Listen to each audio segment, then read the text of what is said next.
Hello everyone, welcome to Quantsapp. मेरा नाम प्रसन्न है एंड आज हम लोग देखने वाले हैं what is the better, fix deposit better है या फिर म्यूचुअल फंड्स में इन्वेस्ट करना बेटर है। राइट, सो सिंपल है।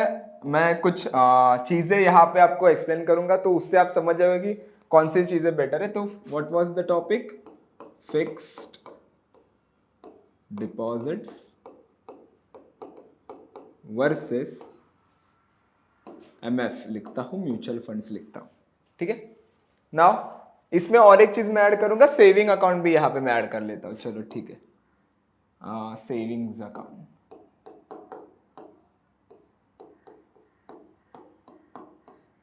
ओके, नाउ मैं यहाँ पे 1 2 एंड दिस वन इज 3। ठीक है, now let's talk about this saving account first. Okay, saving account, फिर फिक्स डिपॉजिट और MF म्यूचुअल फंड्स।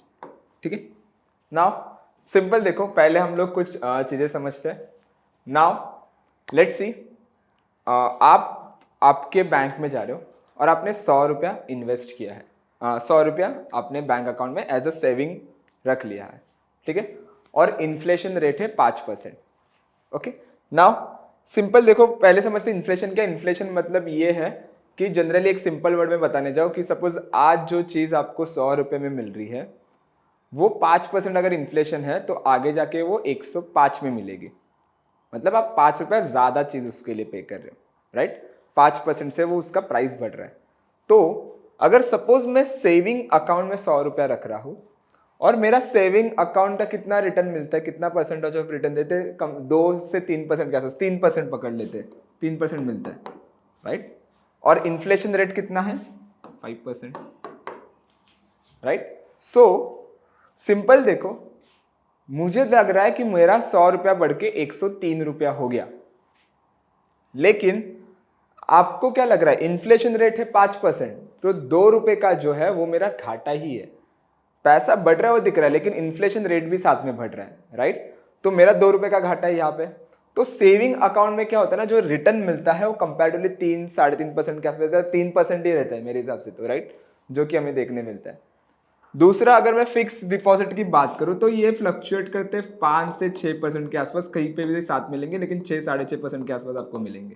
राइट, अगर मैं एवरेज भी लूँ 5, 6, 6.5, 7%।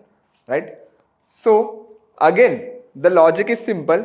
अगर मैं फिक्स डिपॉजिट की बात करूं तो यहाँ पे हमारा पैसा जो है ना, वो हम लोग ज्यादा बड़ा भी नहीं कर पा रहे।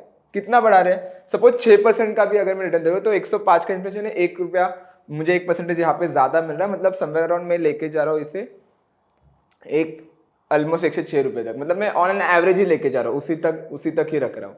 राइट, लेकिन अगर मैं म्यूचुअल फंड की बात करूँ रिटर्न्स की, तो ये हमें देखने मिलता है समवेयर अराउंड, इसका जो एवरेज रिटर्न है वो 12% से तो टिल हम लोग 21-22% तक का भी हमें एक अच्छा रिटर्न देखने मिल जाता है, एक लॉन्गर रन की मैं बात करूँ।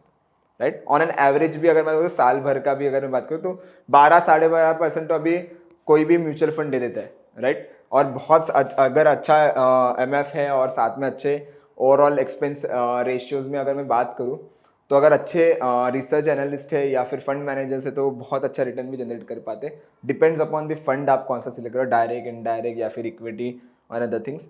लेकिन एक सिंपल वर्ड्स में अगर किसी को नहीं पता रहेगा तो ये एक सिंपल चीज़ है कि सेविंग अकाउंट, फिक्स डिपॉजिट और MF को अगर मैं इन्फ्लेशन को बीट करना, हम लोग पैसा क्यों रख रहे हैं? आगे आने वाले यूज के लिए। राइट, अगर मेरे पास आज पैसा है तो मुझे वो कल यूज करना है, लेकिन अगर मैं उसे पिगी बैंक में रखूं और वही चीज मैं अगर म्यूचुअल फंड में डालूं तो पिगी बैंक में बचने से पहले उसकी वैल्यू कम हो रही है। समझ रहे हो? आपका पैसा वही है, 100 रुपये अपने पिगी बैंक में रखा है, 100 रुपये अपने म्यूचुअल फंड में डाला है। 10 साल के बाद आप देखोगे तो 100 रुपया ही रहेगा, लेकिन ये चीज आपकी बढ़ के 100 या फिर 200, 250, 300 हुई रहेगी। तो जो चीज आप 100 रुपए से खरीदोगे ना, सेम चीज आपको वो 100 रुपए में नहीं मिलेगी, 250 रुपए में मिलती रहेगी। राइट, तो that is the thing. Right, so the simple logic is, क्यों हमें सेविंग अकाउंट या फिर फिक्स डिपॉजिट के बदले हमें म्यूचुअल फंड इन्वेस्ट करना है, और क्यों म्यूचुअल फंड ही या फिर म्यूचुअल फंड में अगर मुझे इन्वेस्ट करना है तो मुझे मार्केट का नॉलेज लगेगा क्या, मुझे मार्केट स्टडी करना पड़ेगा क्या? It's the answer is no. ठीक है, आपको म्यूचुअल फंड नहीं आता, आप जिसको आता है उसे अपना पैसा मैनेज करने दो।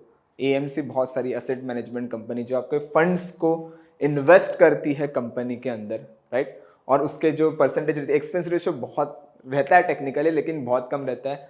0.02% का अगर मैं बात करूँ तो, या फिर 1% मैक्सिमम अगर रहेगा तो 1-1.5% का रहेगा तो, राइट? जो कि अगर 1 लाख का 1% साल भर के लिए आप दे रहे हो आपका पैसा मैनेज करने के लिए, तो वो बहुत कम एक्चुअल अमाउंट है, right? So that is the thing. तो सिंपल देखो, बहुत सारे जन को एक कंफ्यूजन रहता है कि म्यूचुअल फंड में अगर मुझे इन्वेस्ट करना है तो मुझे स्टडीज लगेगी क्या, नॉलेज लगेगा? Answer is no. आप कोई भी ब्रोकर के पास जाओ, कोई भी असेट मैनेजमेंट कंपनीज, आपको वहाँ पे आपके there are lot of types of fund, बहुत सारे टाइप्स ऑफ फंड रहते हैं। डायरेक्ट रहते हैं, इनडायरेक्ट रहते हैं, फिर इक्विटी रहते हैं, डेट फंड्स रहते हैं, गोल्ड फंड्स रहते हैं, राइट? बहुत सारे फंड्स रहते हैं। आप जाओ वहाँ पे, मेजरली 2-3 चीज़ें आप याद रखना हमेशा। पहली चीज़ कि एक्सपेंस रेशियो, जितना एक्सपेंस रेशियो कम रहेगा उतना अच्छा है। चेक करो कि उसका एनुअल ग्रोथ रिटर्न कितना दे रही है, वो हिस्टोरिकली फंड ने कैसे परफॉर्मेंस दिया है। ट्राई करो कि इक्विटी फंड्स, अगर आपका थोड़ा ब्रॉडर व्यू है, आप बहुत टाइम से आपको रखना है पैसा, लाइक 6-7 साल, 10-12 साल, 15-20 साल अगर आपको रखना है, try to go with the equity funds और इंडेक्स फंड। डिफरेंट डिफरेंट रखो, कुछ पोर्शंस आप इक्विटी फंड में भी इन्वेस्ट कर सकते हो और कुछ पोर्शंस आप इंडेक्स फंड में भी इन्वेस्ट कर सकते हो। सो उससे क्या होगा, जितना अच्छा इंडेक्स बढ़ेगा, निफ्टी सेंसेक्स जितना अच्छा बढ़ेगा, इंडेक्स फंड आपको उतना परफॉर्मेंस देगा। इक्विटी फंड्स आपको स्टॉक्स के बेसिस पे जितना मोमेंटम आएगा उतना आपको बहुत अच्छा रिटर्न देने में हेल्प करेगा। तो ये एक सारी चीज़ें आपको वहाँ पे ज़्यादा हेल्प करेगी। एंड सेकेंडली अगर मैं इसमें बताने जाऊँ तो इसमें जो है ना, आपका जो रिस्क है इन्फ्लेशन को लेके, वो कहीं पे तो बहुत कम होता है।